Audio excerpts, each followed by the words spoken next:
Hello, captains. This is Kent again, and welcome to the flight show. So, I'm doing something a little out of the ordinary.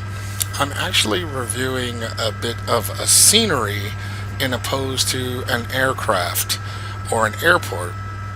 I'm looking at the newly released CityScene Orlando by Orbx. And I don't know why, but I was really curious about this particular region that they've released. And so I thought I would purchase it and review it and see if you're interested in buying it. So let me say right off who this scenery is for. If you're into PMDG or Aerosoft's Airbus, PMDG's Boeing aircraft, and you like flying commercial, I am not really certain you're going to get a lot of bang for your buck, because of the fact is once you take off from the airport, you're done with this region. You're off flying like a bat out of hell onto points unknown. This is definitely going to be for the general aviation flyers. So if you're into general aviation and VFR flying, then I can see this definitely being a market for you. So what we're going to do is we're going to hop in this Gazelle and we're going to see if we can pull off some VFR dead reckoning flying. Now, supposedly, some of the key features for this scenery is that it's highly detailed, accurate representation of Orlando, Florida, nearly 3.9 million accurately placed regional trees, 200,000 accurately sized shapes and positions, custom buildings. It's about, what are we looking at here? 135,000 lights, 6,000 container objects, just all, and 40 points of interest. So what we're going to do is we're going to do some VFR flying and see if we can find a couple of these points of interest. Now, I don't know jack about Orlando, Florida, except one place. Duh, Disneyland. Or really Disney World. Disneyland's in California. So let's see if I can find some recognizable landmarks as it pertains to Disneyland, and do some dead reckoning flying. Now I have Google Maps up here on my screen. It's out of your purview, but let me just go ahead and pull it up so that you can check out what I'm going to do here. So here's my map, and here is where I am, right here on this tarmac in general aviation of Orlando International. And over here would be Disney, in particular. If I go over here, here is Epcot Center, one of the most iconic buildings in Disney World. So let's see if I can get to Disney World from International. And what I'm going to do is I think I'm going to fly westerly direction until I come in contact with the freeway system, and then follow the freeways in and see if we can do that accurately.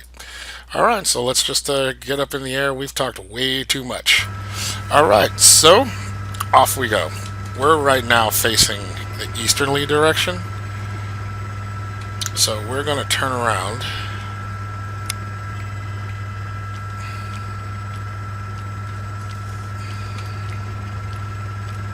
And get on our way.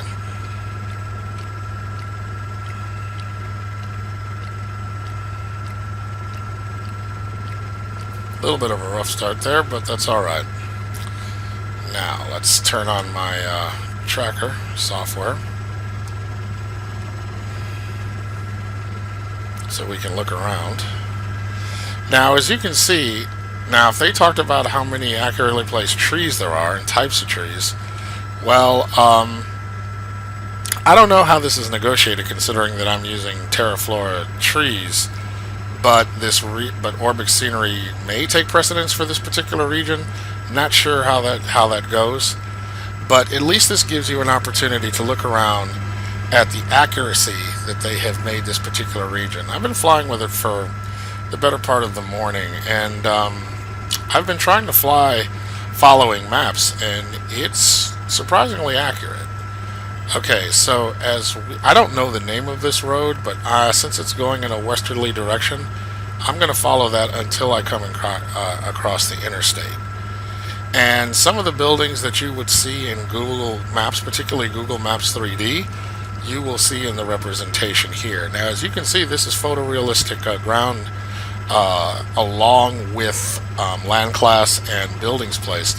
So it's not boring by any stretch of the imagination. Part of the fun is to try and looking at Google 3D maps and seeing if you can find the buildings that they're rendering here.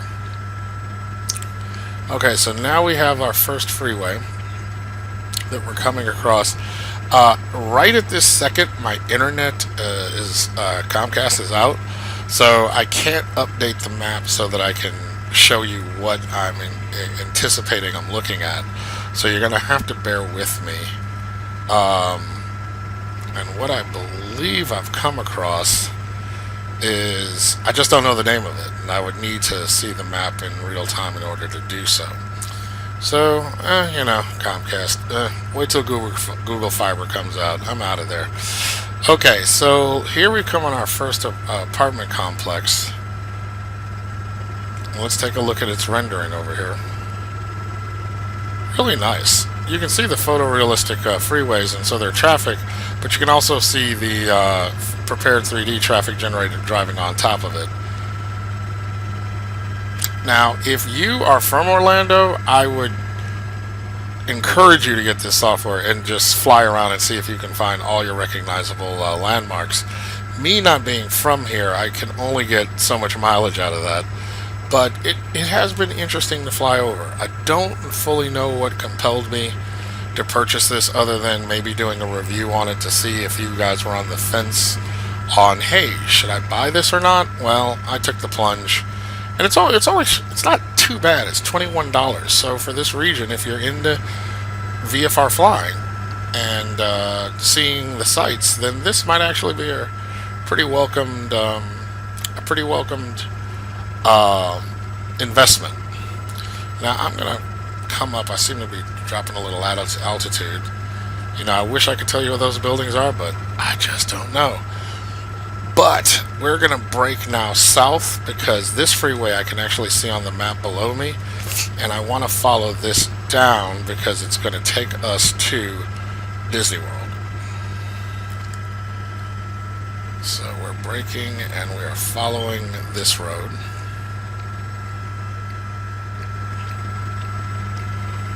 I mean, there's one thing there, you do not skimp on things to see in terms of the trees, accurately placed buildings. It's been interesting to fly, interesting to watch. Looking down, traffic below, not bad. I mean, I have to give Orbx credit. This is very detailed, and the frame rates, as you can see, this is actually very fluid. So I am not hating on their ability to render this region, and it's not taking a hit on my frame rates. Now, what they advertise is they were using some new technology in terms of coding, so that there's not a suffering in the frames per second department. So thus far, I think they're being true to their word. I'm rather impressed.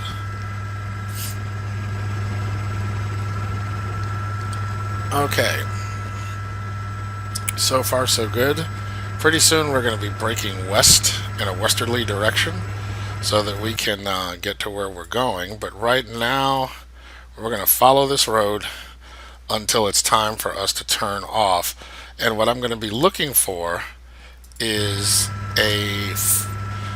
close to a 4-leaf clover, and that's going to let me know when it's time to break off. Actually, we have just come to it. So right over here would be Orlando World Center Marriott, right down there, and the Sheraton Vistana Resort. So now we're going to break over here, and we will be coming towards Epcot Center. Now here, this is, if I remember, this should be Disney Springs right here. And what do you know? There it is, Epcot Center. Just from following the freeways at around 200 miles per hour. Now, what we're going to do is, after we pass Epcot, we're going to go north to the Village Cypress because there's that iconic hotel that the monorail travels through. So we're going to go on through that. But right now, there's Disney's Epcot Center. Technically, we're not supposed to be flying over Disney World, but hey, my simulator, I'm breaking the rules. Okay, so then we're going to, let's see. We're going to be moving up to Magic Kingdom Park, and we're going to follow this freeway to do so.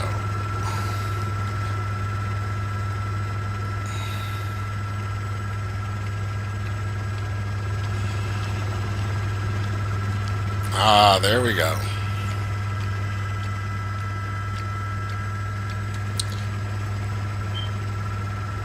Okay, so now we are coming up on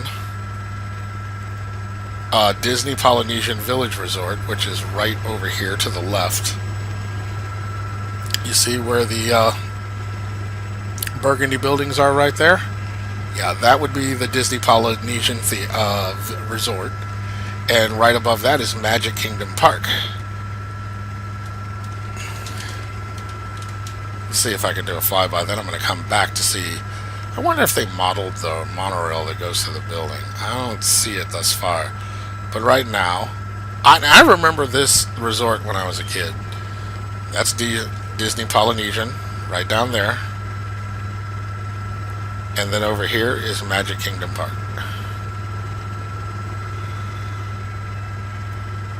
Alright, let's break. Oh, and there is the Disney Castle. I don't know if you know this, but the castle has been modeled. It was really modeled after Castle Neuschwanstein, which is in Bavaria or South Germany. Okay, so they modeled that park area very well. And then there is the hotel. I don't see the monorail. Well, I see it in the photorealistic scenery, but I don't see it modeled in 3D. So that's something I noticed. But I'm not knocking it. Believe me, I'm not hating. I was just curious if there'd be a monorail rolling through. But I remember eating dinner or breakfast with my dad in that hotel, and the monorail went through. It was pretty cool. Yeah, you can see the monorail tracks in the photorealistic scenery. And there you see the resort. I don't know if that's a duck or just one of the boats that goes off on the lake right here. I can't remember if it was actual duck, like the World War II landing vehicles, amphibious landing vehicles, but I remember that like it was yesterday. Oh my gosh. And then again, here we are. The Disney Park, Castle Neuschwanstein, or at least what it was modeled after. All the characters and cast are out there doing their parade in the day in the Magic Kingdom Park. Okay, so I had said this was Cyprus, but I was reading the map wrong. So what I'm going to do is I'm going to break east, and we should be able to pass over the villas of Grand Cypress on our way back to Orlando.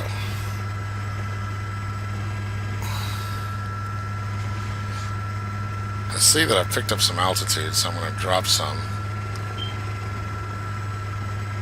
Okay, that's Cypress right here.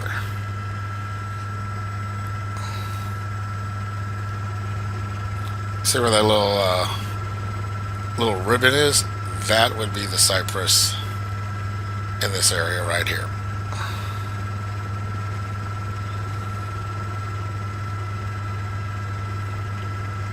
A little over here is Lake Buena Vista.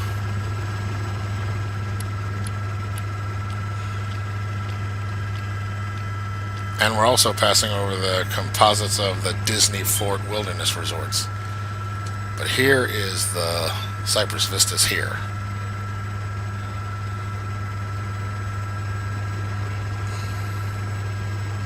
Very nice.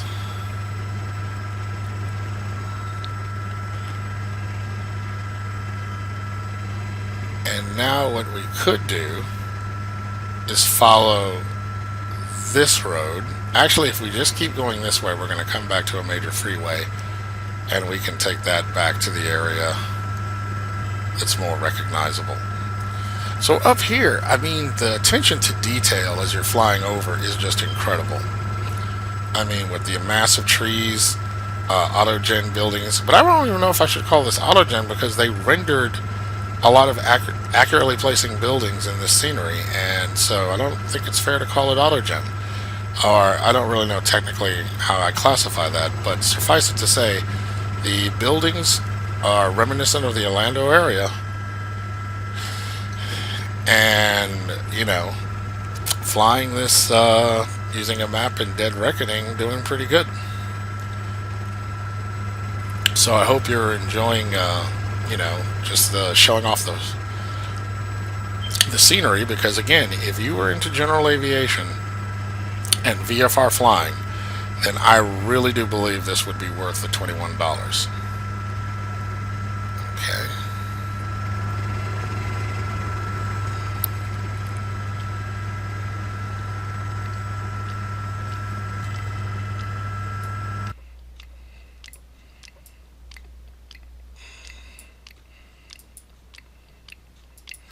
Okay, so I was checking the map, so that's where the silence came from.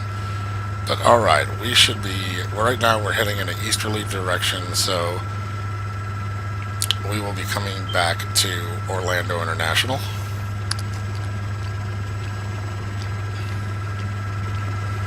Just allowing you to really take in the scenery. It's really impressive.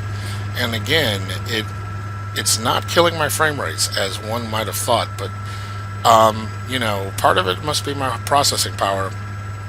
But then they also said new coding techniques is allowing them to bring you this level of detail without putting a dent in your frame rates.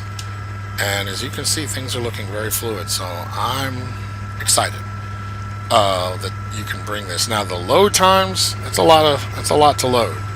So, you know, fly this if you know you're going to stay in this region. And, you know, I'm using a helicopter so I can kind of go low and slow rather than turn and burn, such that we can get to take a look and take in a lot of the countryside. But you might want to do this in an overhead wing aircraft so that you can look down without obstruction to see all the sights. It just really depends on what your passion is as terms of flying. But my recommendation is, if you're into this, then if you're into general aviation flying, then this is definitely scenery that I can recommend you get into.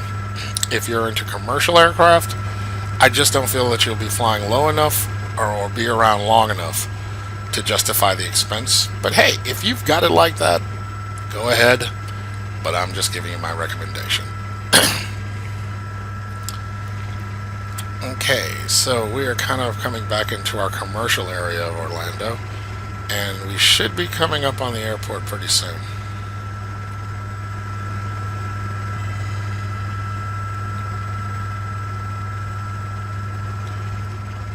Yeah, I have to say I'm impressed. I'm glad. This is, I can't even pronounce the name of the company that makes the Gazelle, but it's really been good to fly. Very nimble.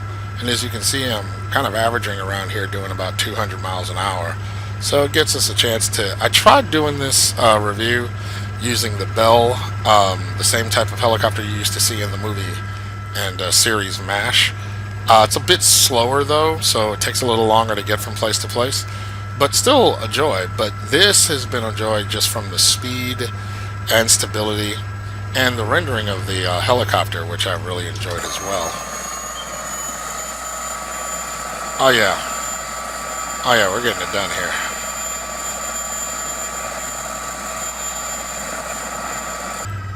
Okay, so there's our airport. Just as we anticipated. So I'm going to bring back the throttle and bring our nose up so that we don't descend too fast. We want to bleed off some speed so we can put the helicopter down right back in general aviation where we started. And no, we're not talking to air traffic control, but hey, by the way, the scenery around the airport is just beautiful. Now, the airport is not, you know, all that great beyond default scenery.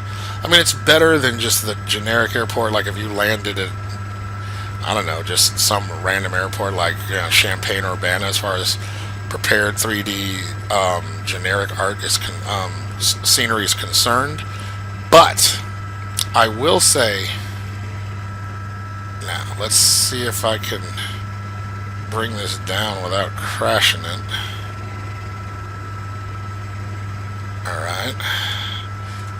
But you can purchase, like, I'm actually thinking of getting Orlando by, I think it's not UK 2000, but who is it that does that? It's going to come to me. But now it's older. It's not specifically designed for Prepared for, so you have to bear that in mind if you want to, you know, retrofit. And that's fine. I have quite a few airports that are, like I have the Bahamas by Aerosoft, and it's, you know, not ideal for Prepared for, but it looks beautiful once you get it working right.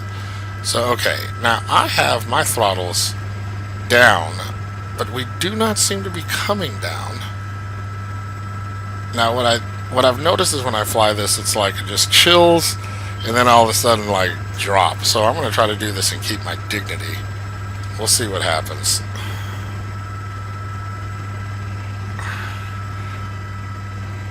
Alright, we're coming down. Very good. But you don't want to come down too fast. And see, now our commercial traffic is all a buzz over there. So that's good. Okay. I think we're coming down a little fast, so I'm going to give her throttle. So I don't embarrass myself here. Yeah, that was pretty hard. But, you know what? I had crash detection turned off, so whatever. Ah, no. Don't take off. Don't take off. Okay, I don't know why it does that. I'm going to have to figure that out.